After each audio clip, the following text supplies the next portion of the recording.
Convidamos para ocupar seu lugar à mesa a professora mestre Sara Carneiro da Silva. A professora Sara Carneiro da Silva é mestre em Educação, com pesquisa realizada sob Proeja no Programa de Pós-Graduação em Educação da Universidade Federal do Amazonas, especialista em Trabalho e Educação e graduada em Pedagogia. É professora da Educação de Jovens e Adultos na Rede Municipal de Educação de Manaus. Atua como técnica em assuntos educacionais no Instituto Federal de Educação, Ciências e Tecnologia do Amazonas, antigo Centro Federal de Educação Tecnológica do Amazonas. Convidamos para ocupar seu lugar à mesa, atuando como mediador, o professor doutor Vinícius Feltrindilho. O professor doutor Vinícius Feltrindilho é graduado em Química, licenciatura pela Universidade Federal de Santa Maria, mestre e doutor em Química Inorgânica, na área de síntese inorgânica e cristalografia, professor do Instituto Federal de Educação, Ciência e Tecnologia, Farroupilha, campus Santo Ângelo. Convidamos a professora palestrante para dar início ao seu trabalho. Bom dia, gente. Eu consegui ouvir um bom dia bem ali. Eu sei que está frio, mas eu acho que a gente consegue aumentar um calor um pouco mais, até porque eu preciso do calor de vocês, né? A gente veio tentar contribuir, né, para que as pessoas que têm um pouco de convivência com o Proeja, né, ou então que pretende ter essa experiência com o Proeja, possa se entusiasmar um pouco mais de trabalhar com o público de educação de jovens e adultos, né? Carlos.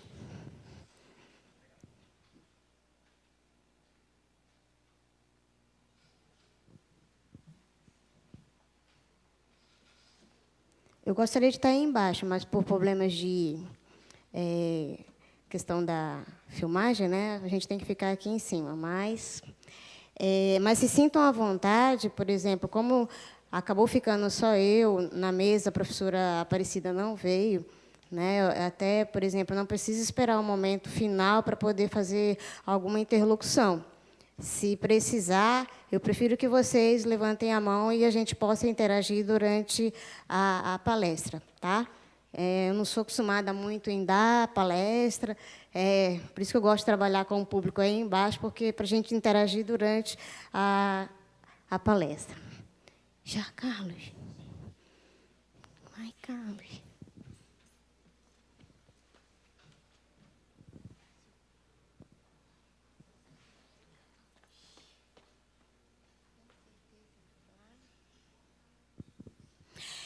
Pois bem, inicialmente, a gente vai falar do resultado da pesquisa que eu fiz nos campos do IFAM de Manaus, que aconteceu de 2011 até 2013.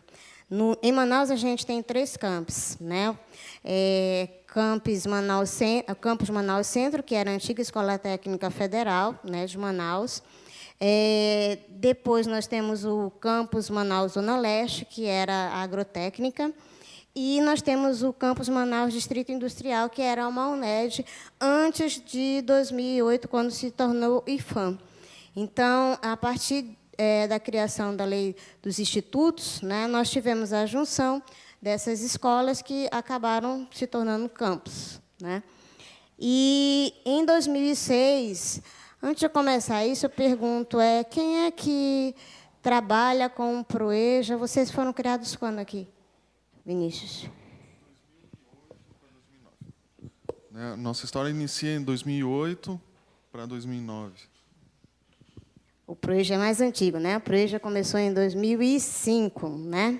Então, acho que, ou se alguém já trabalhou em outro campus desde 2006 com o Proeja, tem alguém aqui que trabalhou com o Proeja desde esse período? Ninguém? Opa! A nossa coordenadora de Proeja, né? E uma outra professora aí.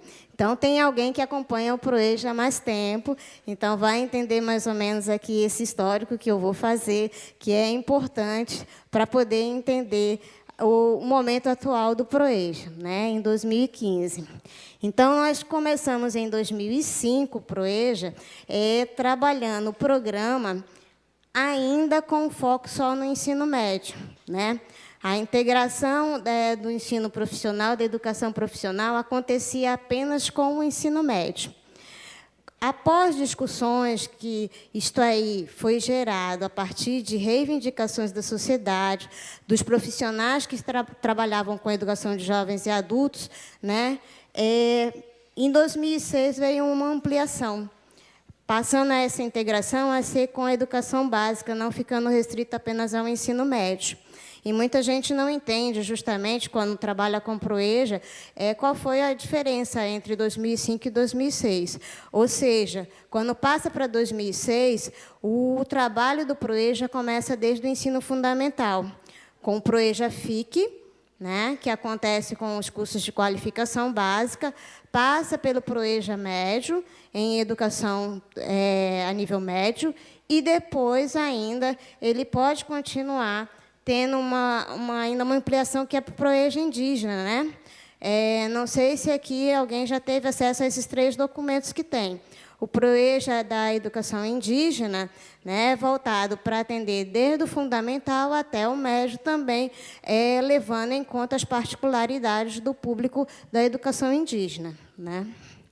E aí, a gente verificou, quando foi em 2005, a CETEC, na época, que era outro nome, né, começou a fazer cursos com, na época, eram Cefetes ainda, com um público que iria começar a trabalhar com o PROEJA. E aí, desde então, começou-se muito a discutir o que o público de EJA vem fazer nas escolas técnicas, nos centros federais. Nós não temos como trabalhar esse público. Mesmo assim, foram feitos seminários, né, com os professores, dizendo qual era a filosofia do PROEJA, né, todo um trabalho preparatório para que se pudesse começar a ter esse público nos institutos, que na época ainda não era. E aí, nós começamos o PROEJA em 2006. A partir disto aí, por exemplo, na nossa escola, eu era Campus Manaus Distrito Industrial, antiga UNED, Unidade Descentralizada, e aí nós começamos lá com o curso de eletrônica. Então, nossas primeiras turmas, a maioria do pessoal que entrava já tinha o ensino médio. O que eles procuravam realmente? A formação profissional, né? Muitos tinham passado pelo ensino supletivo e aí procuravam a formação profissional, mas não tinham conseguido êxito nos processos seletivos para o subsequente, ou não tinham conseguido adentrar a um nível superior, e aí voltavam para o PROEJA, porque era mais fácil adentrar ao curso técnico. E aí a gente, quando fazia reunião inicial no início do ano, perguntava, e aí, quem já tem o ensino médio? 90% levantava a mão. E a gente perguntava, o que vocês estão fazendo aqui? Ah, a gente quer a formação técnica. E aí, logo em seguida, perguntava, a gente pode aproveitar as disciplinas do ensino médio? Não. Aí começava aquela situação, como é que eu vou passar mais 3 anos fazendo tudo isso? E tudo começava aquela situação de, por exemplo, muita gente pensar em desistir. Nas primeiras turmas que nós tivemos no curso de eletrônica, nós terminávamos com 50% do público, até porque muitos já trabalhavam na área, né, e precisavam dessa formação. Com o passar dos anos, em 2010, mais ou menos, nós já tínhamos um público que muitos não trabalhavam direto com o eixo, né?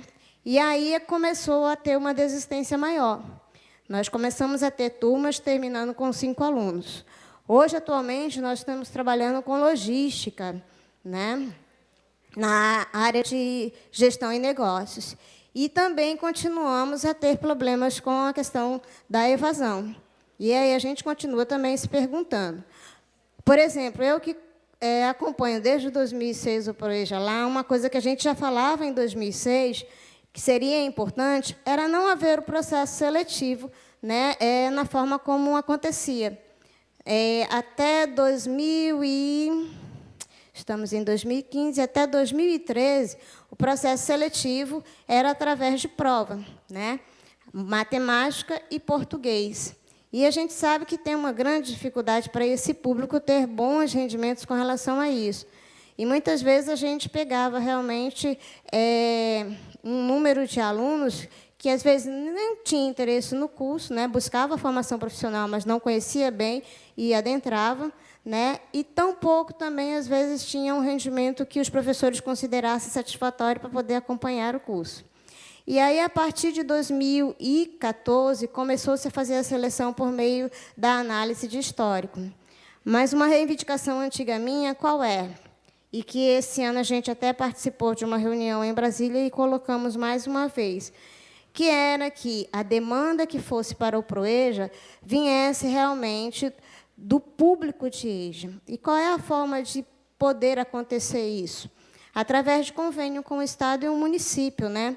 Que, por exemplo, a partir desse convênio, os alunos que estivessem finalizando ensino fundamental nos centros de EJA, não sei se aqui vocês têm esses centros de EJA a nível de município e estado, mas lá nós temos, pudessem ter um esclarecimento dos cursos ofertados pelo Instituto e pudessem fazer a opção de fazer a formação profissional no integrado através da sua escolha, né? Então, já viriam transferidos direto desses centros para o Instituto para poder fazer o curso.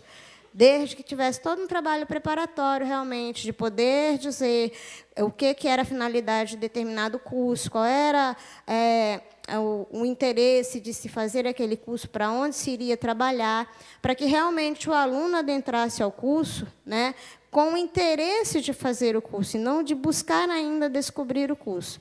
E aí contribuir para que não haja tanta desistência. E agora?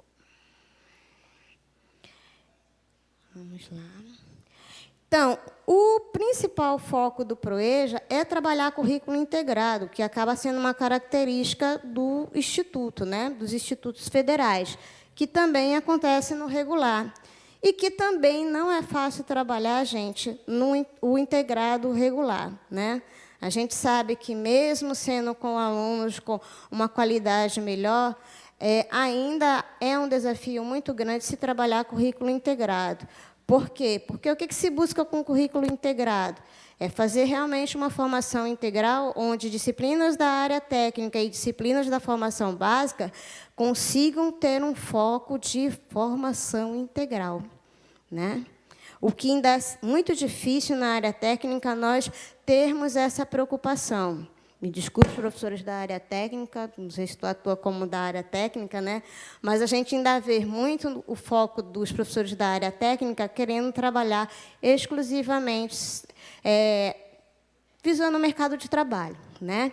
Então, por exemplo, quando a gente propõe um projeto para realizar, onde você trabalhe determinado pensamento de uma disciplina da área técnica, onde ele amplie, né, o seu trabalho para uma responsabilidade social, com os problemas sociais, às vezes ainda se tem muita resistência com relação a isso, a se desenvolver projetos dentro da escola visando isto, né?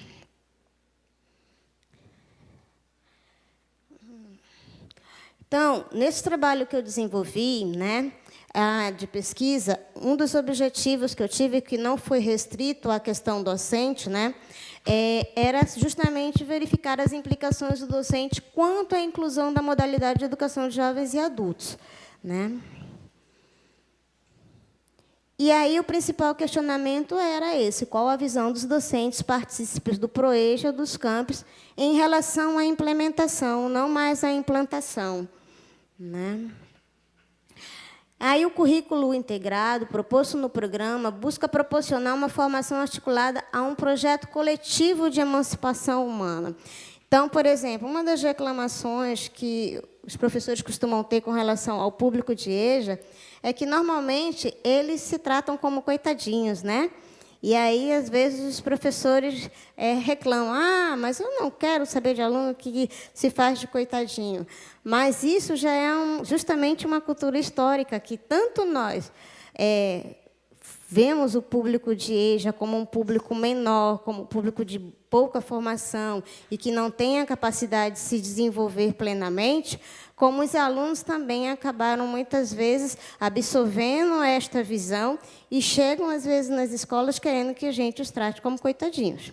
Então, isso é uma coisa que, tanto eles como nós, temos que desfazer, temos que desconstruir isto aí, né? Então, por exemplo, quando tanto o professor quanto o aluno tem este entendimento de que ele precisa, que o aluno precisa construir essa emancipação humana e o professor contribuir para isto, né, nós vamos ter resultados de alunos, como alguns que eu já tive a possibilidade de conviver, e em outros institutos, né, que vão além do que a gente realmente propõe a eles. Por exemplo, recentemente, no Instituto Rio Grande do Norte, né, até o professor Dante mais tarde estará aqui com vocês, nós tivemos uma aluna, né, de um campus não da capital, mas do interior, que participou da Mostra Tec, né, e fez com que o campus, né, eu não me lembro agora exatamente o nome do campus, conseguisse a primeira patente, né? Então, muitas vezes, a gente se surpreende com o potencial dos nossos alunos de EJA, mas desde que a gente se proponha a também desenvolver isso. Por exemplo, no meu instituto, né, no campus, mais especificamente no CMDI, muitos alunos das primeiras turmas conseguiram adentrar ao ensino superior. Alguns até já concluíram, outros pararam no meio do caminho. Mas uma coisa que, quando eles entraram, que eles buscavam e não conseguiam, né, chegar ao nível superior, posterior ao PROEJA, eles conseguiram. Uma aluna, até agora, recentemente, ela se formou em serviço social, agora no primeiro semestre de 2015, né, ela adentrou 2010 ao PROEJA, né, aí, quando foi no segundo ano de PROEJA, aliás, foi depois, antes, né, aliás, depois não, anterior, 2008, eu acho. Então, nesse inteirinho, ela fez Enem, foi aprovada, ela não tinha um ensino médio ainda, né? Foi aprovada por meio do Enem, aí ela parou o PROEJA e foi fazer serviço social. Esta aluna, inclusive, colaborou com esta pesquisa, porque ela fez 2 PIBICs pesquisando o perfil dos alunos, né, do campus de Manaus Centro e do campus CMDI, né? E depois, posterior, ela continuou realizando pesquisas, né, de nível do serviço social, concluiu agora e agora está na expectativa de participar de seleção de mestrado. Então, é uma aluna que saiu do PROEJA. E, quando ela iniciou o PROEJA, ela era vista pela própria família como apenas uma cozinheira da casa. Né? Sempre nas festas, os sobrinhos falavam, titia não estudou, né? Ela sempre comentava isso, que os sobrinhos dela sempre comentavam como se uma forma que ela não tivesse perspectiva de vida. E hoje ela está aí. Né? Um outro aluno também, por exemplo, ele também fez o Enem, foi aprovado, mas ele preferiu terminar o PROEJA e hoje ele está fazendo curso superior também no nosso campus.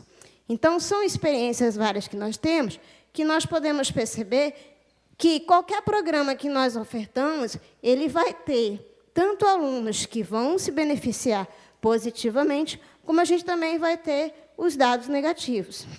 No caso do PROEJA, parece que, justamente por ser voltado para a educação de jovens e adultos, muitas vezes a gente se agarra aos pontos negativos e destaca muito isto. Né?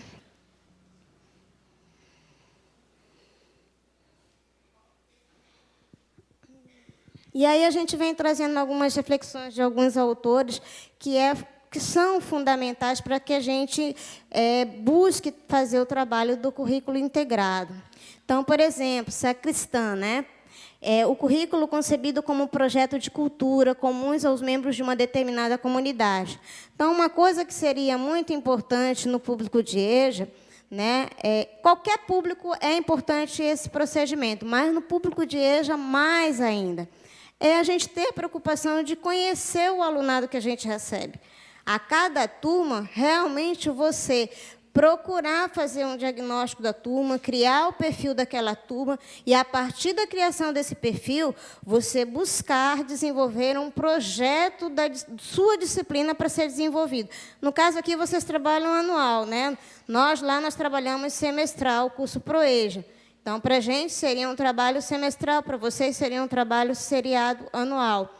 Então, vocês têm muito mais tempo de convivência com o aluno que vocês recebem a cada turma, a cada disciplina.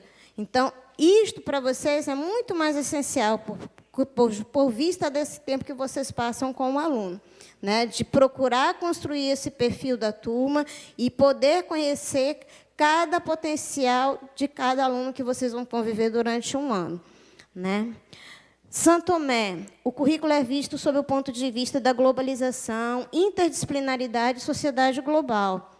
Então, a gente fazer com que o aluno ganhe esta visão maior, mas não esquecendo do ponto de partida dele, ele conhecer bem de onde ele está saindo, da onde ele é original, para ele poder conhecer a realidade dele e, a partir dessa realidade, ele ir buscar um conhecimento maior e fazer relação com esse conhecimento.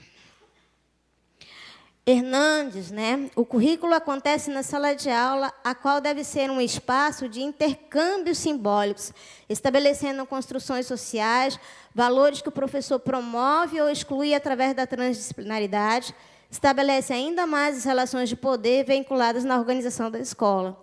Então, lembrando, quando se fala das relações de poder, eu não sou o sabe-tudo da turma. Muitas vezes a gente tem aquela postura de professor, de que quando o aluno, às vezes, levanta a mão e vai dizer, professor, mas não é bem assim. Eu disse, menino, cala a boca, tu não sabe o que tu está falando, né? Então, aí, normalmente, a gente nem dá a chance, principalmente com a educação de jovens e adultos, gente. Jovens e adultos. Nós temos um público que tem uma experiência de vida, às vezes, muito mais vasta do que a nossa, né? Então, mesmo eu sendo doutor, mesmo eu sendo mestre, ou mesmo eu sou doutor em química, né? Eu sou mestre em educação, mas os nossos alunos da educação de jovens e adultos, eles são mestres da vida, né? Têm uma experiência de vida muito mais vasta, às vezes, do que a nossa. Então, em determinados assuntos, às vezes, que eu abordo, ele pode ter um conhecimento que eu não tenho, né? Então, a necessidade de eu abrir esse espaço para que realmente os nossos alunos contribuam com o aprendizado. Ao mesmo tempo que eu tenho muito a ensinar, eu também tenho muito a aprender.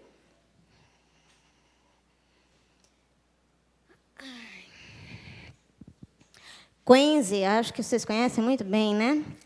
O currículo sendo construído a partir da concepção politécnica de escola, em que o trabalho é tido como um princípio educativo, de tal modo que os conteúdos se articulem enquanto totalidade, superando a já criticada fragmentação e autonomização de disciplinas consideradas em si mesmas e que, supostamente, por algum passe de mágica, em algum momento recompõem a unidade de conhecimento. Na sociedade individualista que nós vivemos hoje, né, cada um puxa a brasa para a sua sardinha, né? Então, aí é aquela situação. Ah, eu sou de química, eu quero tantas horas de química para poder trabalhar meu conteúdo. Eu sou de história, quero mais tantas horas para trabalhar meu conteúdo. Rapaz, isso dá um problema, né? E aí se esquece justamente da questão de que nós precisamos ter uma totalidade, nós precisamos agir de forma interdisciplinar. E aí, se eu trabalho dessa forma, eu não tenho que brigar por tantas horas de química, eu não tenho que brigar por tantas horas de história, tantas horas de filosofia, e sim construirmos juntos um currículo que atenda às necessidades das nossas demandas, né? Por exemplo, a gente teve recentemente, 2014 e agora 2015, início de 2015, 3 encontros pedagógicos lá no IFAM, reunindo todos os campi. Aí, em 2, nós trabalhamos a reformulação das matrizes curriculares, do eixo de recursos naturais, eixo de informática, comunicação informática, informação, e qual foi o outro? Processos industriais.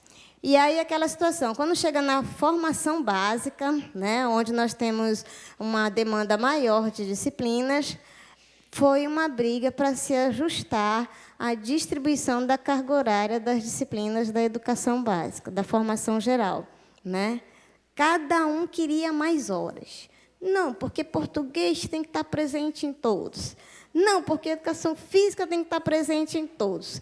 Não, porque química tem que estar presente em todos. E aí, como é que a gente consegue botar todo mundo presente em todos os semestres, em todos os anos, e ainda colocar a formação profissional, né? E, até agora, a gente ainda está nesse trabalho de estabelecer lá um consenso para que haja realmente uma distribuição que atenda a todas as reivindicações. Então, não é fácil, realmente, a gente trabalhar de forma integrada, começando pela distribuição da carga horária, né? Ciavata acrescenta a necessidade de compreensão das partes na diversidade, sendo a educação resultante de uma totalidade. Também ela reforça essa questão. Se eu entendo, em determinado curso, qual é a minha importância enquanto disciplina, eu sei que aquela carga horária, eu vou conseguir trabalhar, ajustar aquela carga horária ao trabalho que eu preciso fazer, né? Então, não é a carga horária que me determina se eu vou fazer um bom ou mau trabalho, e sim o meu envolvimento, a minha participação, né? Furcan alerta que, com o progresso tecnológico e a expansão econômica, cada vez mais se tende a privilegiar uma definição produtivista das funções da escolaridade, pela qual se espera do sistema escolar que forneça ao sistema econômico os recursos de mão de obra qualificada, do qual ele tenha necessidade de manter seu crescimento. Então, mesmo a gente sabendo que nós temos esse compromisso, né, com o mercado de trabalho, mas nós temos que construir nossos cursos de uma forma que realmente a gente permita o mínimo de uma formação integral ao aluno, que ele consiga saber o que ele quer enquanto profissional, enquanto ele quer da vida, né? Por quê? Porque, senão, ele nunca vai ter uma autonomia de saber de que forma ele quer construir aquela carreira profissional. Quando um aluno termina o integrado e ele sabe o que ele quer ser como profissional, ele sabe aonde ele vai trabalhar, ele sabe o que ele busca. Isso acontece em qualquer profissão, né? Por exemplo, nós, profissionais da área de educação, muitas vezes a gente está realizando um trabalho e sabe que aquilo ali não está sendo satisfatório enquanto profissional. Então, se eu tenho uma certa postura que me dá uma emancipação, eu vou me inquietar e vou buscar estar num lugar onde eu possa me realizar profissionalmente, né? E não me acomodar. Então, é isto que nós temos que buscar em nossos cursos, fazer com que os nossos alunos saibam o que eles querem profissionalmente, e não o que o mercado quer, né? Escola politécnica, né? A escola politécnica em que todos se disponham de modo igual dos meios necessários para educar a própria inteligência, o que eu estava comentando, tendo o trabalho como princípio educativo, sendo um processo entre homem e a natureza, em que põe em movimento as forças naturais pertencentes à sua corporeidade, a fim de se apropriar da matéria natural numa forma útil à própria vida.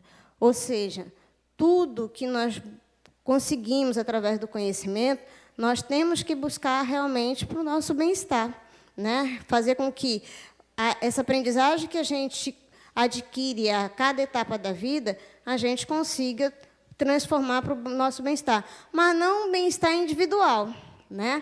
Um bem-estar coletivo. E aí a nossa preocupação enquanto professores, né? Será que realmente eu, enquanto profissional de educação, eu estou tendo uma responsabilidade social enquanto desenvolvimento da minha profissão?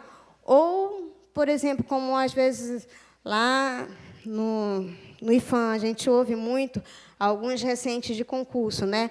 A gente já chegou a ouvir essa situação. Ah, agora eu passei no concurso, sou um professor federal, não vou precisar trabalhar feito um louco, porque alguns, às vezes, vêm da área privada, né?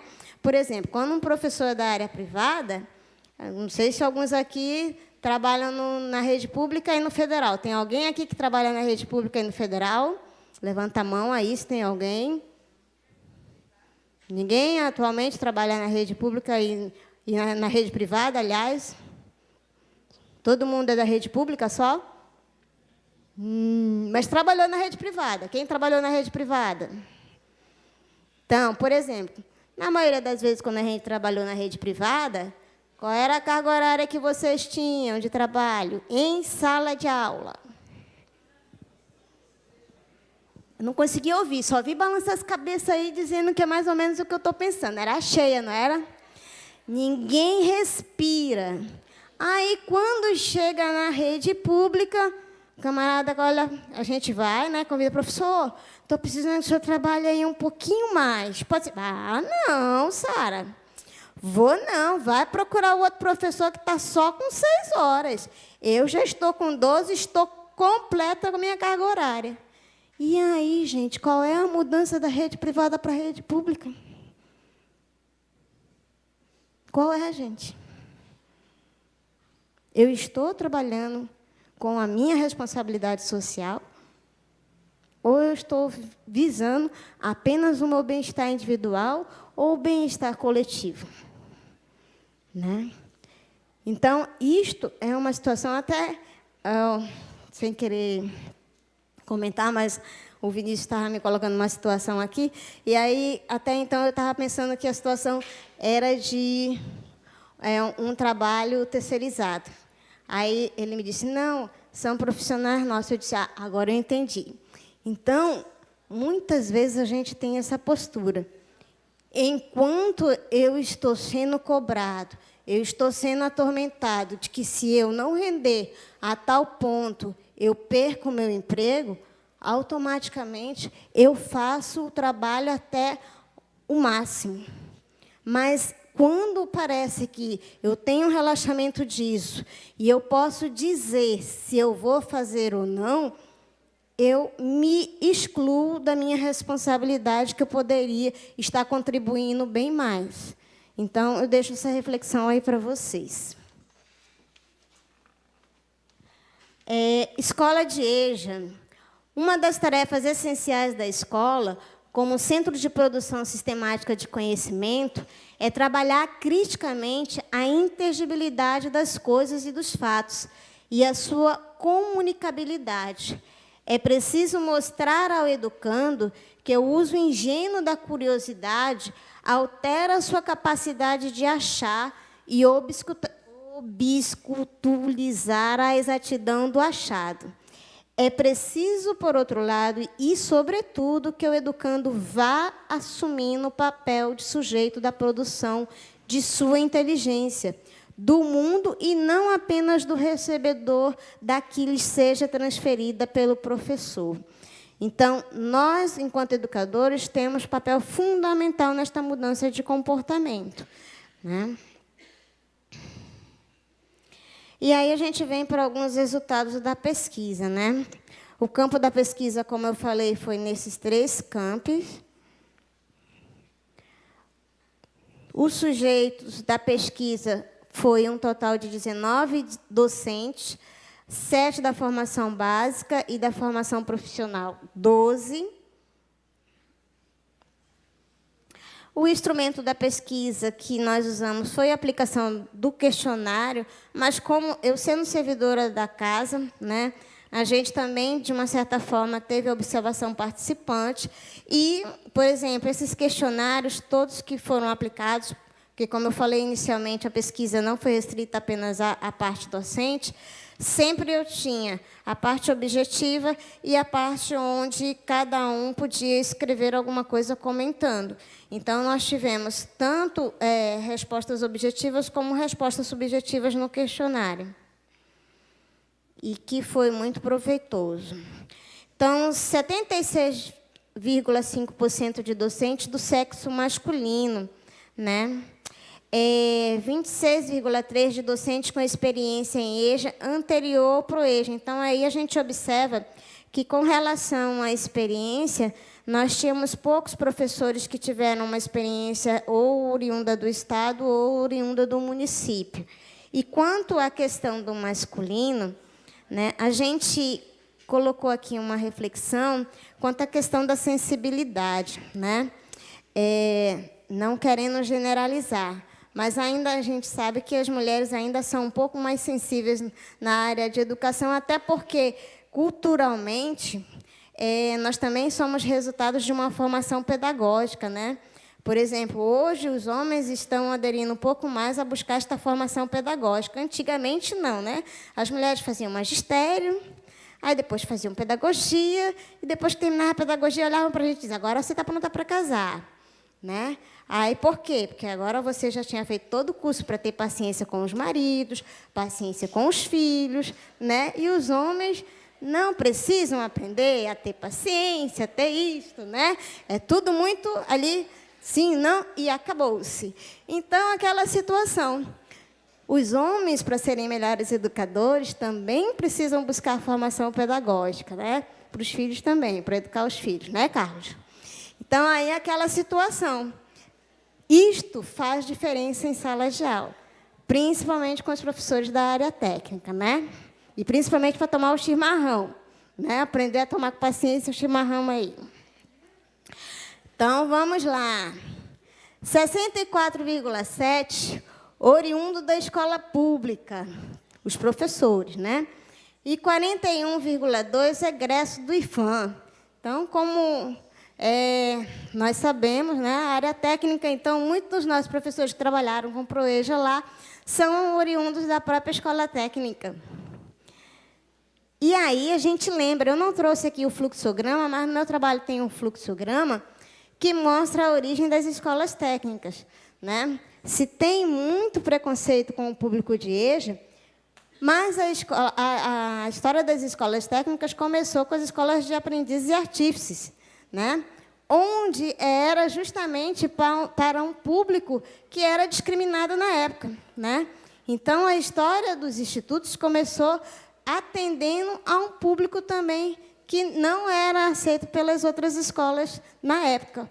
Então, hoje, a gente recusa ter esse público, né? A história acaba fazendo com que quem começou a partir de um público que era rejeitado, hoje rejeita esse público, né?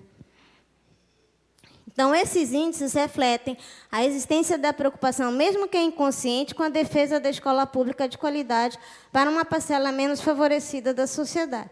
Ou seja, enquanto professores que são oriundos de escola pública deveriam ter essa preocupação, né? 52,9% não participou da construção dos projetos de curso. Então, isso, gente, é uma coisa que também é bem complicado. Como nos institutos, normalmente os professores eles não são exclusivos de um curso ou de um nível, né? Aqui vocês têm ensino superior, no campus. Normalmente, os professores trabalham tanto no nível médio como no nível superior. E aí, por exemplo, quando é na hora de se trabalhar horário, né? Não, eu aceito ir para o integrado regular, só aceito ir para o superior. EJA, última possibilidade. Só me coloque em EJA se realmente não tiver mais condições, né? Então, aí aquela situação. Principalmente, se eu já tenho dificuldade de trabalhar, como é que eu vou me envolver na construção de projeto, né? Então, aí a importância. Quando a escola está fazendo o projeto, eu também preciso me envolver com aquilo ali, né? Eu preciso procurar saber como é que estão elaborando esse projeto, quais são as etapas da construção desse projeto. Não é porque eu não sou professor daquela área no momento que eu não vou ser futuramente. Então, eu preciso estar me inteirando do que acontece no meu campus, no meu instituto, para que realmente eu tenha condições de falar com fundamentação. 76,5% desconhece os critérios adotados para a escolha dos cursos, né? Desconhecia na época. E 88,12% desconhece qualquer publicação ou material pedagógico do ProEJA.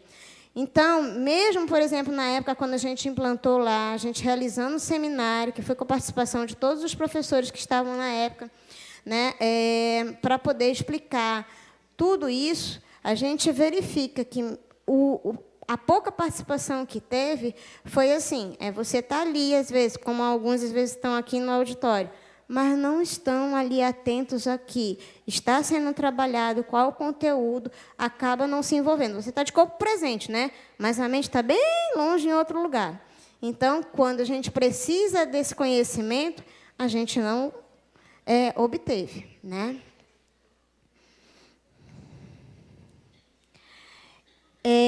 Construção do PPC ainda, né? Esse resultado explicitou um enorme desconhecimento da proposta do PROEJA por parte dos docentes que atuavam no programa, até porque não há um quadro específico, que foi o que eu comentei, né, dentro das instituições para trabalharem com esse público, dificultando a implementação de um trabalho pedagógico que gere a superação das dificuldades detectadas no processo de ensino-aprendizagem. Outra situação que nós vivenciamos lá, não sei se aqui acontece, o Vinícius comentou brevemente comigo que está começando a mudar isso, mas ainda não sei de que forma periódica, né? Mas, por exemplo, a parte pedagógica sempre tem uma dificuldade muito grande de realizar reuniões pedagógicas frequentemente, né? E, por exemplo, eu que trabalho na rede municipal com EJA e trabalho no federal, no município, a gente tem uma constância, não atualmente na escola que eu trabalho, mas numa outra experiência que eu vou mostrar para vocês aí, toda semana nós tínhamos um ponto de parada para nós programarmos nossas atividades, como é que nós iríamos trabalhar determinado projeto, como nós iríamos fazer determinada atividade na escola. E isso eu sinto muita falta no Instituto. A gente ter essa regularidade de reuniões pedagógicas. Nós temos que brigar por esses espaços, mas nós não temos no calendário, efetivamente, isto regulamentado. Alguns campi até já conseguem, por exemplo, Campus Manaus, Zona Leste. Eles têm dias regulamentados lá para reuniões pedagógicas. Mas, quando é a prática dessa reunião pedagógica, acaba acontecendo mais discussões administrativas do que propriamente uma formação pedagógica. Momento pedagógico é momento de formação, é momento de a gente pegar, planejar, né, refletir todas as nossas situações pedagógicas, né? E não, por exemplo, o diretor de ensino vir e passa um monte de aviso, né?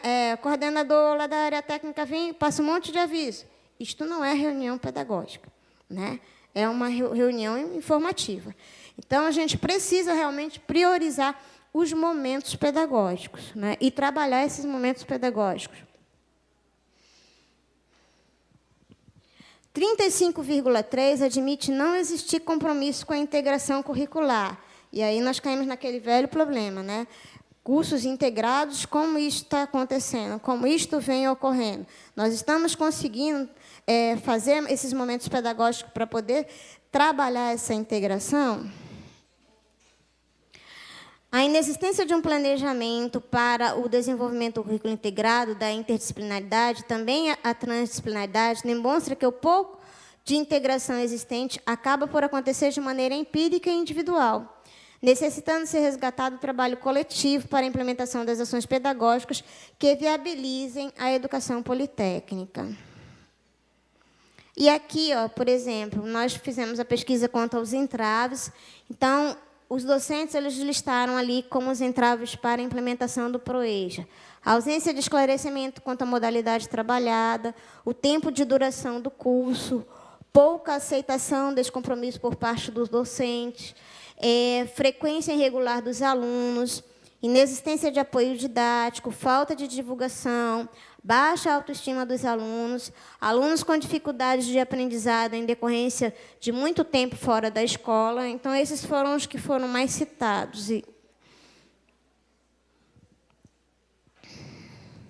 94,1% é favorável à continuidade do PROEJA, né?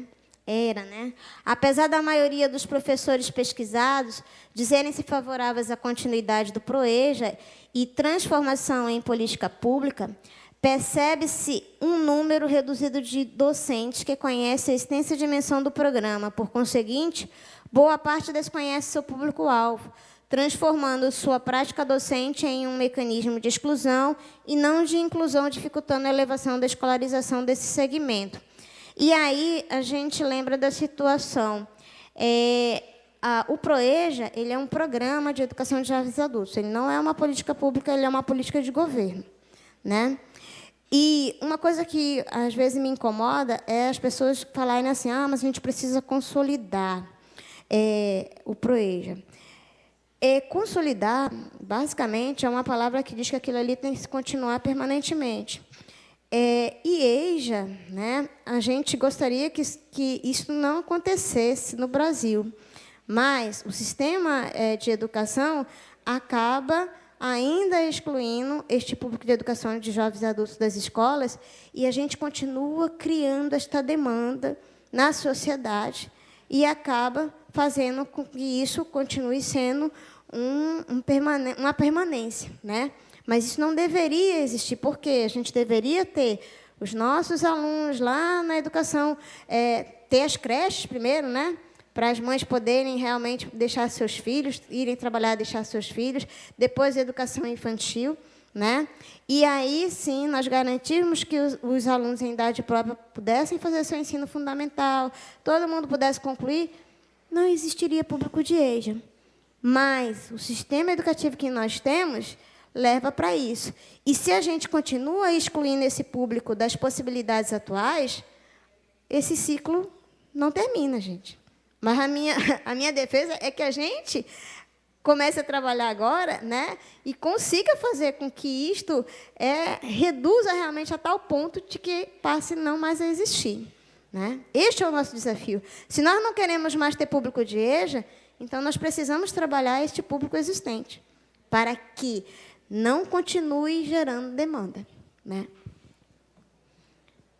Então, vamos nós. Observou-se a quase inexistente preocupação com a busca de alternativas para que ocorra a aprendizagem por parte dos alunos, resultando na exposição frequente de expressões como o aluno não tem base, o discente recusa-se a aprender, ele não quer estudar, só dorme na sala de aula, e outras mais que são muito mais bem representadas na decifração de EJA propagada por alguns professores da área técnica. EJA, esses jamais aprenderão. Então, enquanto a gente continuar tendo esse pensamento, a gente vai continuar tendo público de EJA, né? E aí eu venho com um pensamento de Gramsci, né?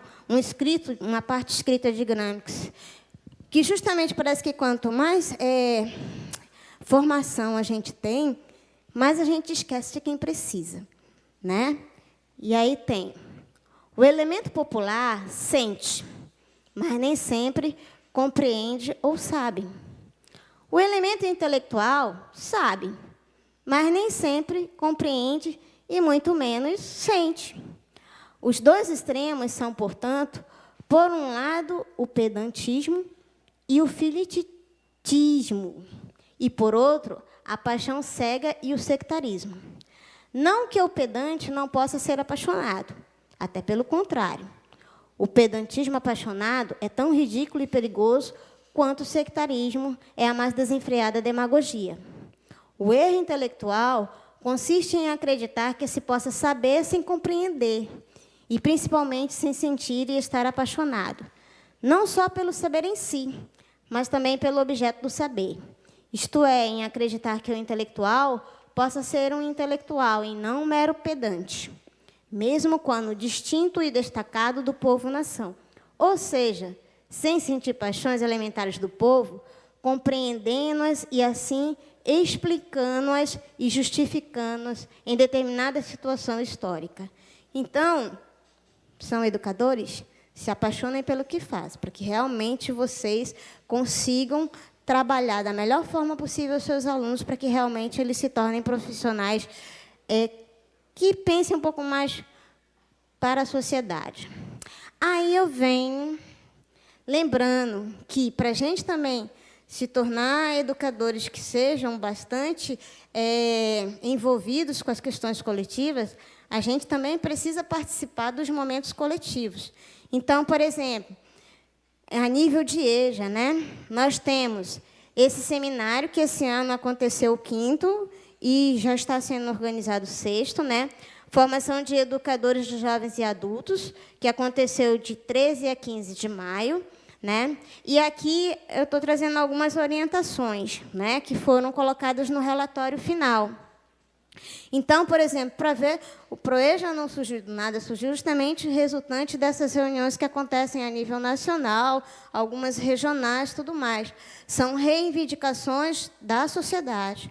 Então, deste seminário, preocupações que se tem, a modalidade EJA estabelecida na Lei de Diretrizes e Bases de Educação demanda profissionais de educação com formação inicial e continuada específica. A formação específica para atuação na EJA é um direito de profissionais da educação de educandos. Não vou ler todas aqui, mas uma das preocupações que quem trabalha com EJA tenha formação para isso, né? Tenha realmente base para poder desenvolver um bom trabalho, porque, senão, nós continuaremos trabalhando em vão. Então, aqui, mais algumas, né? Só para mostrar rápido. Estímulo ao acesso e permanência, assegurar atendimentos às turmas de EJA em horários e lugares alternativos, não apenas no noturno, para atender às necessidades específicas, incentivar políticas públicas voltadas para a educação do campo, fomentar e apoiar movimentos e campanhas sobre o direito à EJA e a formação docente. Então, a gente lembra aqui a questão de que, por exemplo, alguém está acompanhando o Plano Nacional de Educação? Ninguém? Então, em EJA, nós temos meta 8, meta 10, meta 11, né, que nós, enquanto instituto, enquanto qualquer escola, precisa se preocupar, né, que fala justamente desse atendimento à educação de jovens e adultos. E algumas dessas, se não me engano, não sei se é a 10, se é a 11, que está diretamente ligada com a formação profissional, né? Então, isto é importante nós estarmos sempre sabendo e procurando acompanhar. Por que tem PROEJA aqui? Não é porque se quer, é porque a gente tem metas a cumprir, e metas que são reivindicações da sociedade, né? Outro espaço, Fórum EJA, né? Nós temos os fóruns a nível estadual, que ocorrem, e esses fóruns, normalmente, são momentos de debate. Nós ainda precisamos fazer com que a representação desses fóruns promovam mais seminários a nível de Estado, a nível regional, ou então a nível municipal mesmo, onde se discutam mais essas questões de educação de jovens e adultos, né? Então, por exemplo, lá naquele seminário, foram também colocadas, listadas algumas coisas que poderiam estar acontecendo mais frequentemente a nível de fóruns, né? Vamos aqui. Outro espaço, EREJA, né? O EREJA é Encontro Regional de Educação de Jovens e Adultos.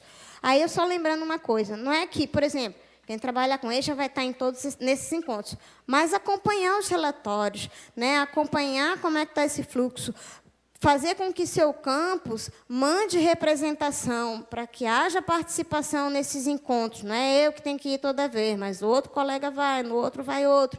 Mas que a gente faça promoções de atividades. Não tem dinheiro, né? A gente faz uma promoção, mas mandar representantes para esses encontros, para saber o que está sendo discutido, para saber o que nós precisamos realmente estar trabalhando na escola, em acordo com o que está sendo discutido nesses encontros, né? Então, por exemplo, o que é uma das principais coisas do EREJA? Levantar dados sobre a educação de jovens e adultos na região, no caso aqui está Nordeste, porque foi o de lá. Aliás, Sudeste ali, né? Mas em cada região. Ouvir propostas, discutir minuciosidades desta modalidade de ensino, prevalecendo os problemas e possíveis resoluções a serem discutidas nos ENEJAs, que eu vou já dizer o que é o ENEJA, debater políticas públicas para a modalidade de educação de jovens e adultos e outras coisas mais. Aí, o ENEJA. O ENEJA vai acontecer agora em novembro. Tem alguém aqui que vai para o ENEJA? Ninguém, né? Então, olha só, a ENEJA acontece aí do dia 18 ao dia 21, né, que vai ser em Goiânia. E o tema esse ano são concepções de educação popular e suas interconexões com a EJA, né, Encontro Nacional de Educação de Jovens e Adultos. Normalmente, a regularidade dele deveria ser de mais ou menos 2 anos, mas, às vezes, acontece dos imprevistos e acaba sendo de 3 anos, mas o ideal é de ser de 2 em 2 anos. E Confiteia, né? Alguém participou da última? Foi em Belém do Pará. Também não, né? Então, foi em 2009, em dezembro de 2009, que foi a 6ª, já está se programando a 7ª, né? Que aí é bom, de repente, conseguir ter alguém que vá. A 7ª já não vai ser mais no Brasil, porque essa conferência é a nível mundial, então, eu ainda não sei exatamente onde vai ser, né? Mas, na última, trouxe algumas coisas aí que foi colocada, que era impulsionar o reconhecimento da educação e aprendizagem de adultos como elemento importante e fator contribuinte à educação ao longo da vida, onde a alfabetização é o alicerce. Enfatizar o papel crucial da educação e aprendizagem de adultos para a realização das atuais agendas e programas de educação de desenvolvimento internacionais. Renovar o momento e compromisso político e desenvolver ferramentas de implementação para que partam do retórico para a ação. E aqui, que eu estava conversando contigo, Vinícius. Recentemente, esse ano, nós participamos de um momento em Brasília que foi um grupo de articulação de EJA, onde justamente secretarias, SECADI, CETEC, várias secretarias que trabalham, Secretaria do Meio Ambiente, por causa da educação do campo, se reuniram para poder fazer um trabalho de articulação com a educação de jovens e adultos. Então, eu fiquei no grupo que era com as indústrias. E lá nós chegamos a esta proposição aqui, né? Que, por exemplo, nos institutos, onde a gente tem tanta dificuldade de trabalhar com o público de EJA, a proposta seria a gente iniciar concursos, identificar a demanda de EJA para trabalhar com cursos de extensão, né? De preferência, esses cursos de extensão já tendo uma ligação com os nossos cursos do integrado, onde acabasse tendo uma visão assim, de um preparatório para que ele desse sequência no integrado. Fizesse realmente ele conhecer o curso que ele está pretendendo no integrado, criasse uma base e, a partir daí, ele já ir direto para o integrado, né? Então, isto aí, para a gente ver se amenizava a questão da evasão no integrado, né? E isso também poderia acontecer, não sei se vocês pretendem, eu já tenho aqui, certifique. Né? Então, o certifique ele acontece tanto, por exemplo, a nível de qualificação básica, né, como a nível de médio. Então, se nós temos também reconhecimento de algumas pessoas que já são profissionais, né, entre aspas, aí buscam essa certificação e conseguem, eles também seriam orientados a darem continuidade à sua formação através do integrado, se eles saírem apenas com uma certificação de qualificação básica, né? Então, isto aqui é a construção de um itinerário de uma forma que se cria uma base, se cria uma demanda que diminua a evasão dos cursos do PROEJA, né? Então, esta é uma sugestão que a gente traz para vocês. E aí, uma reflexão, o PROEJA é, pois, uma proposta constituída na confluência de ações complexas. Desafios políticos e pedagógicos estão postos e o sucesso dos arranjos possíveis só materializar e alcançará legitimidade a partir da franca participação social e envolvimento das diferentes esferas e níveis de governo em um projeto que busque não apenas a inclusão nessa sociedade desigual, mas a construção de uma nova sociedade fundada na igualdade política, econômica e social, e um projeto de nação que se vise uma escola vinculada ao mundo do trabalho numa perspectiva radicalmente democrática e de justiça social. E aí a gente traz também uma reflexão de Bertolt Brecht, né? Há homens que lutam um dia, são bons, há outros que lutam um ano e são melhores, há os que lutam muitos anos e são muito bons, mas há os que lutam toda a vida e esses são imprescindíveis.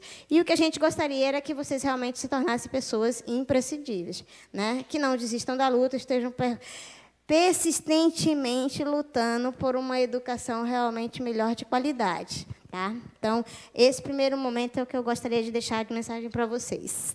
tá? Ainda a gente tem aí, já que justamente eu ganhei um espaço a mais, né?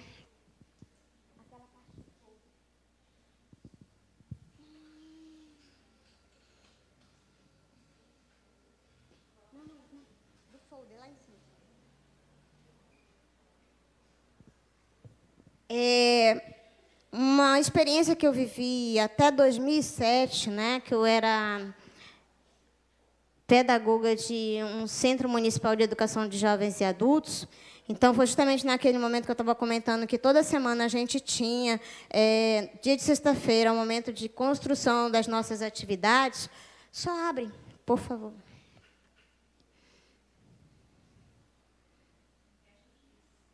Fecha aqui, ó. Carlos, fecha aqui. Aí diminui um pouquinho só para poder... Então, por exemplo, todas as vezes que a gente... Pode passar um pouquinho. Pode ir adiante. Não, desce lá na setinha para ir para outra página. Lá naquele cantinho ali. Pode ir passando. Vá passando, pode ir passando.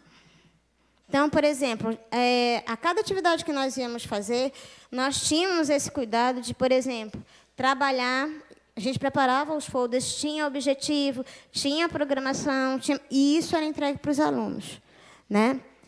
Todas as nossas atividades nós fazíamos isso. Por quê? Para que os alunos realmente verificassem que aquela atividade ali não estava sendo feita de última hora, não estava sendo feita de qualquer jeito e que tinha um objetivo na formação deles. Isto é crucial, né? Por quê? Porque muitas vezes a gente... é um público menor, então eu posso fazer de qualquer jeito, eu posso fazer só para dizer que fez. Isto não é formação, gente. Isso não é busca de aprendizagem. Né?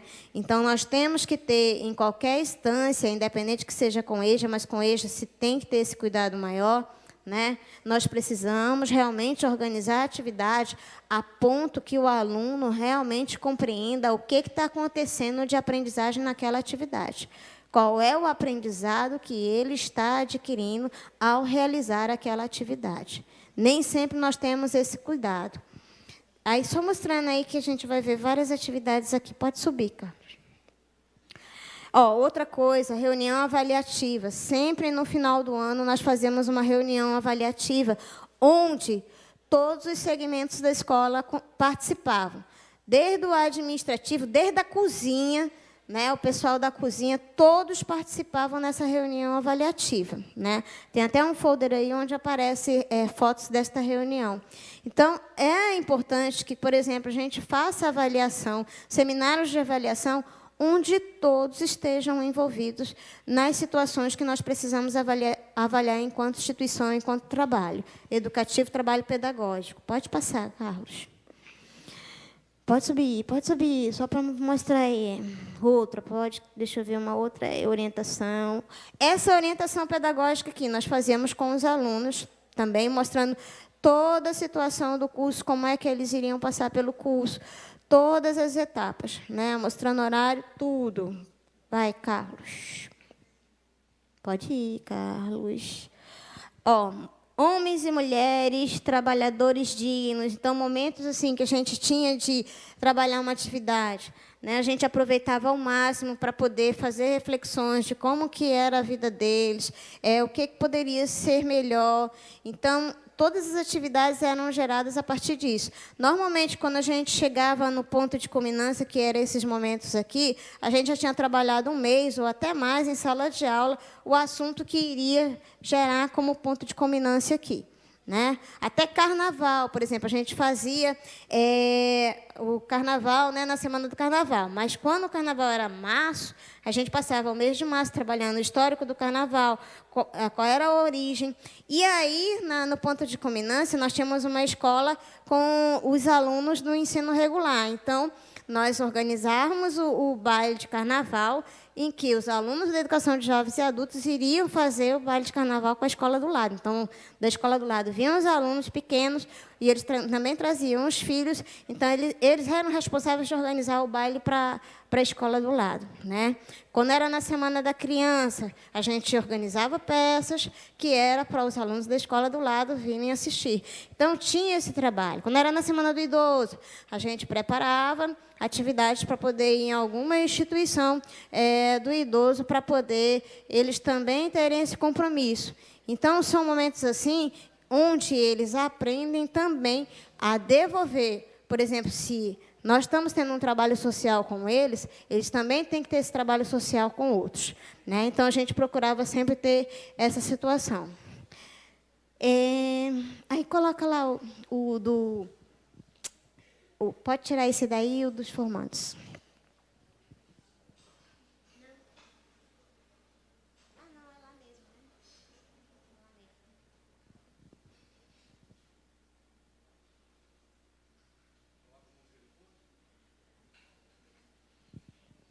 Isso aí é justamente daquele centro municipal que a gente fazia a formatura deles, né? E isso aqui é um slide que a gente fez em homenagem a eles na última formatura que eu participei, né? E mostrando justamente os momentos de vivência deles no centro.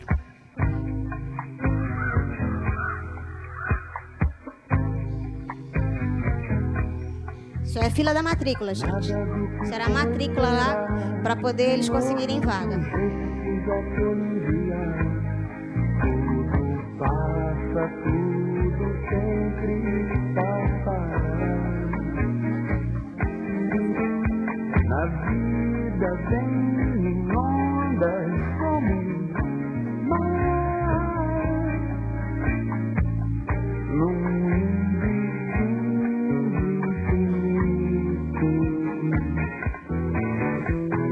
Tudo que se vê não é igual ao que a gente viu há um segundo.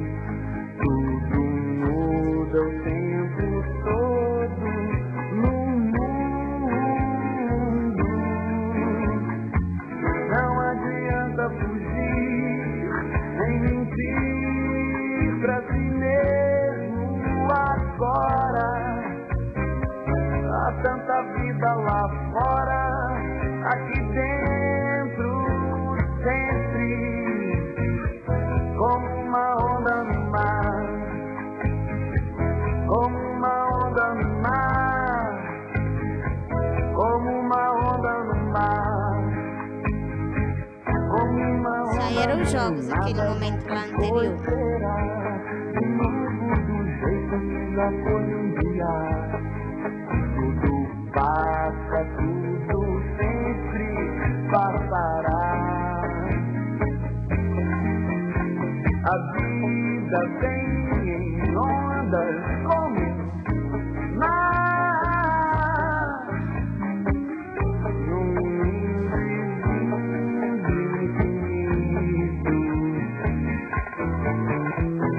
Tudo que se vê não é igual ao que a gente viu há um segundo. Tudo muda o tempo todo no mundo. Não adianta fugir, nem mentir pra si mesmo agora.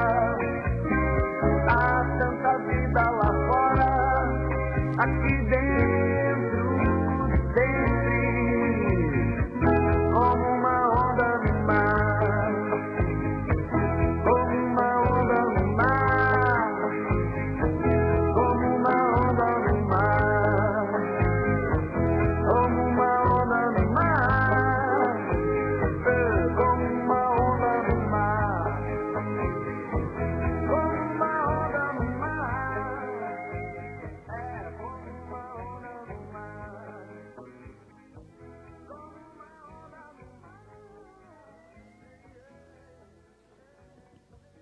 Aquela foto lá era eles fazendo Morte e Vida Severina, né? Isso aí, que foi no Natal de 2007.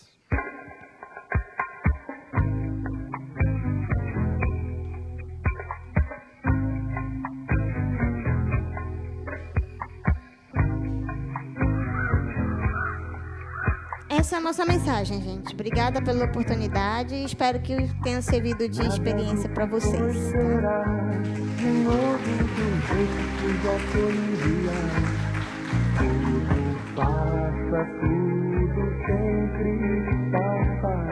Pessoal, enquanto então o pessoal vai preparando as perguntas, o pessoal do Web TV enviando as perguntas via web, queria fazer um agradecimento à professora Sara por ter vindo de tão longe, uma viagem de quase 24 horas do Amazonas até aqui. Antes conversávamos um pouco e estamos falando, né, como apesar da distância do Amazonas até aqui, como as coisas são parecidas em relação à escola, ao ProEja, ao EJA, e encontrávamos muitas semelhanças entre as vivências. O que a gente passa aqui, o que eles passam lá, não é muito diferente.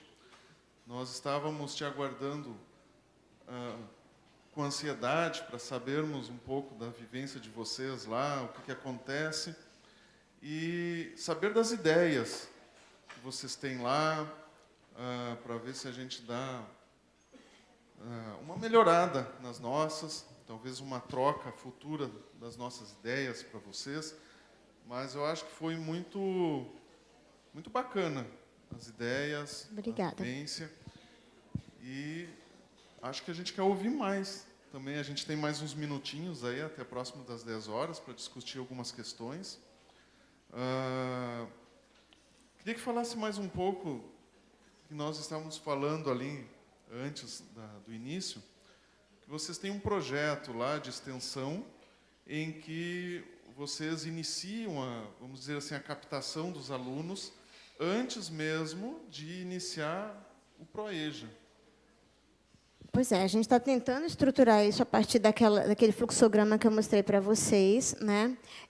A ideia, por exemplo, como os professores têm uma certa resistência, né, de trabalhar com o público de EJA, eu estava comentando com o Vinícius que também nessa reunião em Brasília de articulação foi se dada a proposta de, naquela tabela de RSC, que alguns já conhecem aqui, né, de pontuação, que quem trabalhasse com o público de EJA pudesse ter uma pontuação a mais, já que vários docentes reclamam, mas é um público muito trabalhoso, porque realmente, para poder fazer com que eles aprendam, a gente precisa se esforçar mais. Então, que realmente procure ter uma pontuação também extra para quem trabalha com o público de EJA, né? Para ver se o pessoal se entusiasma aí com menos resistência para trabalhar com esse público. A outra situação, por exemplo, assim como muitos vão facilmente trabalhar no Pronatec e conseguem fazer um trabalho, né, dito de mais ou menos um pouquinho melhor, não sei até que ponto, com este público do Pronatec, e que vocês recebem bolsa, então, a sugestão era, por exemplo, onde tem Pronatec, começar com o Pronatec EJA. Qual é a diferença dos cursos FIC de Pronatec para o Pronatec EJA? No Pronatec FIC, não identificando que é público de EJA especificamente, a carga horária dos cursos é de 160 horas. Pronatec EJA, o mínimo é 200 horas. Então, a gente sugere que comece pelo Pronatec EJA, porque você vai estar recebendo uma bolsa extra, né? Então, não vai reclamar tanto de estar trabalhando ali. E, a partir disso aí, identificando este público específico de EJA, onde as turmas sejam formadas de curso de qualificação básica com este perfil, aí sim, fazer todo esse preparatório para que eles possam ter interesse de continuar não integrado. Ou seja, esse período que eles estão fazendo um curso de qualificação serve de um período de sensibilização para que eles entendam que eles precisam de uma formação mais... precisam continuar essa formação para que eles tenham condições de adentrar o mercado de trabalho de forma mais segura. Então, essa é a proposta, né? Para ver se realmente a gente consegue ter tanto o público docente trabalhando nas turmas de EJA, quanto a gente consiga também captar o público discente de uma forma que eles deem continuidade até terminar o ensino médio. Temos algumas perguntas aqui.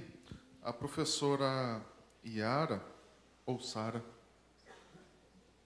é uma pessoa que mandou. Não sei se é um S ou um I. Mas, enfim, como vocês estão desenvolvendo o Certifique no IFAM? Aqui no IF Farroupilha desenvolvemos quando era programa, via edital do MEC. Hoje não temos mais. E a professora Cléia também pergunta, o IFAM participa dos fóruns EJA regionais? Eu sou representante do fórum no IFAM. Aliás, do IFAM, eu que sou representante, né? E a gente está indo para o Eneja agora, justamente representando o IFAM no Eneja, né? Então, nós temos essa representação. Quanto ao Certifique, nós estamos regulamentando agora, lá. Nós, até então, por exemplo, quando a gente abre o portal lá do Certifique, todos nós, de norte a sul, somos responsáveis por essa certificação. Mas, até então, que eu saiba, só em Santa Catarina tem o Rede Certifique com regulamentação. E nós estamos agora construindo a nossa. Nós estamos querendo até o final do primeiro semestre, porque a gente está fazendo assim. A coordenação responsável está fazendo a proposta da resolução, que vai ser encaminhada para um outro setor maior, que vai gerar uma comissão para poder ser retrabalhada essa proposta, e aí sim sair a resolução definitiva, né? E para a gente começar a certificar. Então, é essa construção que a gente está fazendo para que realmente aconteça de uma forma responsável também, porque a gente também não quer implantar de qualquer jeito. Então, a gente está fazendo toda essa caminhada para que realmente aconteça de uma forma que a gente possa certificar de forma segura, né? Por quê? Porque é outra resistência. Conversando com a pessoa que é responsável no Instituto de Santa Catarina, ela disse que realmente, quando também começaram a trabalhar, era outra situação com os docentes em que ocorreu muita resistência. Como é que eu vou ficar avaliando uma pessoa que eu não tenho certeza se ele realmente vai atuar como um bom profissional? Ele nem estudou, não ficou aqui não sei quanto tempo, não sei mais o quê, como é que eu vou certificar? Então, é outra situação que também gera muito preconceito. Então, precisa ser feito de uma forma muito cuidadosa, trabalhar bem com os professores, para poder nós construirmos uma sequência de avaliações que permita reconhecer se quem está passando por aquela avaliação realmente tem todo o aprendizado necessário para ele se tornar ou um técnico ou um profissional da área só com qualificação básica. Então, essa é a importância de a gente fazer, né, todo o passo a passo que dê garantia de uma certificação de um profissional que tem competência. Mais algumas perguntas aqui. Como funciona a organização por módulos? Existe progressão parcial dos alunos? Sim, existe progressão parcial, né? Nós fazemos, se ele ficar até em 2, ele vai e fica fazendo a progressão parcial. Então, isso tanto no integrado, regular, como no PROEJA, né? E por módulos, a senhora falava que é anual, mas... É semestral, mas, por exemplo, como nós temos, eu estava explicando para o Vinícius anteriormente, que como nós temos lá processos seletivos das universidades, nas 2 universidades maiores, que é a UFAM e a UEA, então, nós organizamos a cada 2 semestres como se fosse uma série, né, para eles poderem participarem desse processo seletivo. Quando nós começamos em 2006, a entrada era no meio do ano. Então, quando foi logo em 2007, nós verificamos que estava tendo problema, porque justamente quando terminava o primeiro ano, os 2 primeiros semestres correspondiam ao primeiro ano, estava no meio do ano, então era complicado para ele participar desse processo seletivo. E aí nós começamos a ter entrada só no início do ano, para justamente corresponder a cada 2 semestres o final de uma série. E aí ele poder participar do processo seletivo, né? Professora, nos surpreendeu a fila de alunos. Essa procura acontece sempre ou há um trabalho de divulgação? Temos aqui um problema de pouca procura e ainda muita evasão. Como vocês enfrentam essa questão? Pergunta do professor Alcionir. E já faço a próxima pergunta, que tem a ver. Qual a porcentagem de desistência dos alunos PROEJA? Fizeram análise das causas das desistências? Sim, mas respondendo lá a fila, aquela fila enorme é lá do CEMEJA. O CEMEJA lá tem briga por vaga, né? Que é o Centro Municipal de Educação de Jovens e Adultos, né? Então, acontece lá 3 vezes ao ano matrícula. E, normalmente, a gente tem um auditório lá, o auditório lota para poder fazer as matrículas, né? Há uma procura muito grande. Até porque, a nível municipal, nós só temos esse centro, né? Que é só numa das nossas regiões onde a população é maior, que é justamente na Zona Leste, né? E até conversando outro dia com o coordenador, com o gerente municipal responsável por educação de jovens e adultos, é uma coisa que ele pretende aumentar, construir outros centros, mas ainda não se tem verba para isso, né? Falar em verba, agora me lembra depois da pergunta, antes que eu me esqueça.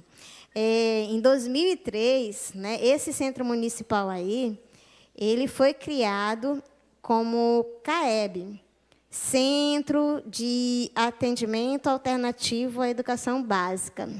Por quê? Porque, na época, não se tinha verba para a educação de jovens e adultos. Então, para a gente poder ter a verba para a construção do centro, nós tivemos que, de uma certa forma, driblar, colocamos este nome, Centro de Atendimento Alternativo à Educação Básica, para recebermos verba e construir. Hoje, a gente já tem verba destinada para a educação de jovens e adultos, né? Mas teve uma época que nós não tínhamos. Então, aí era outro problema, as escolas não queriam aluno de educação de jovens e adultos porque não recebia nenhum orçamento com relação a isso, né? Então, nós já enfrentamos dias piores com relação à educação de jovens e adultos, né? Sim, ainda continuando.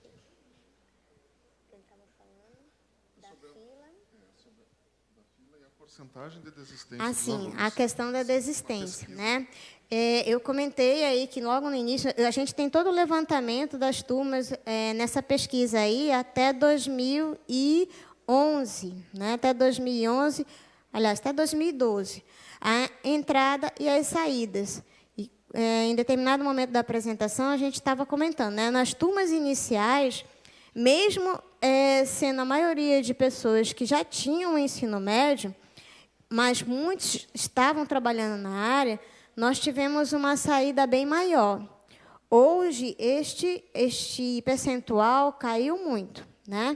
Então, por isso, a gente está revendo a forma lá também de como fazer com que esses alunos adentrem, né, e permaneçam. Nesta pesquisa, como eu já frisei em outros momentos, ela não foi só restrita aos docentes, ela teve a parte dos discentes e também dos gestores. Na parte discente, onde a gente fez todo esse levantamento, por exemplo, Campus Manaus Centro, lá eles oferecem 2 cursos, Edificações e Mecânica. Mecânica é um dos cursos que eles chegam quase sempre com as turmas em 50% no final. Por quê? Porque eles continuam lá tendo a maior parte dos alunos que fazem o ProEja de Mecânica são trabalhadores da área. Então, realmente, eles buscam o curso para poder ter a certificação e continuar atuando no mercado de trabalho. Então, quando a gente tem uma demanda própria do curso, isto nos ajuda a fazer com que eles se mantenham no curso. Agora, quando nós não temos, os alunos vêm para o curso ainda para conhecer, eles não têm nenhuma atividade profissional relacionada a isso, basicamente se desiste.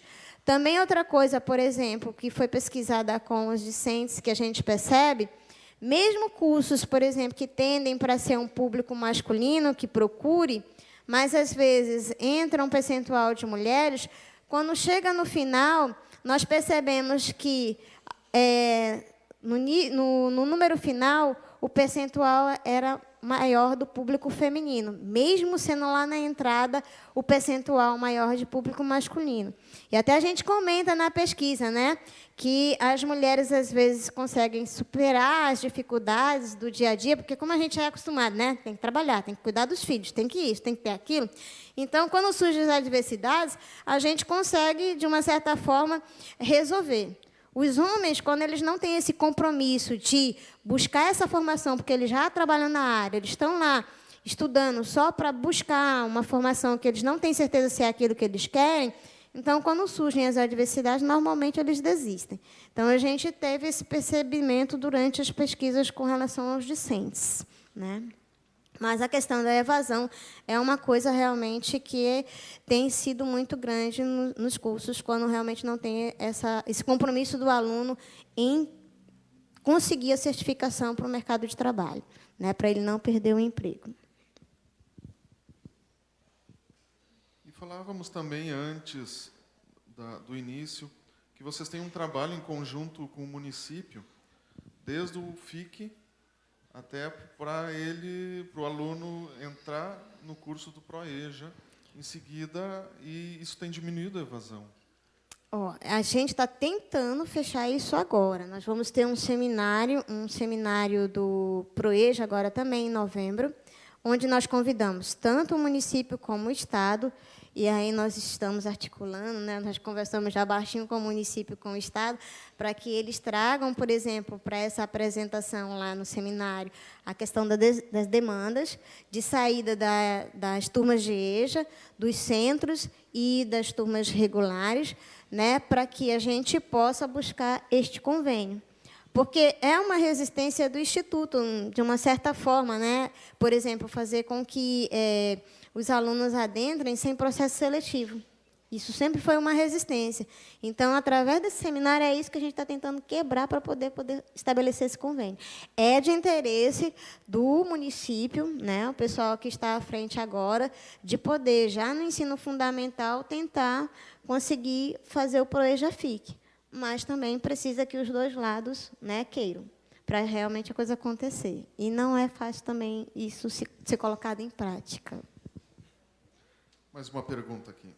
No IFAM, os alunos do ProEja passam pelo processo de reconhecimento dos saberes, visando o avanço para a série seguinte? Olha, atualmente, isso a gente não faz. Só quando o aluno reivindica, né? Mas é pouca prática com relação a isso. Tem na nossa organização didática, né, a possibilidade de acontecer, mas raramente algum aluno reivindica, né?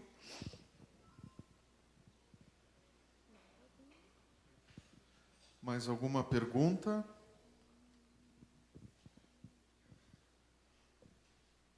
Eu acho que podemos, então, ir encerrando. Passo a palavra.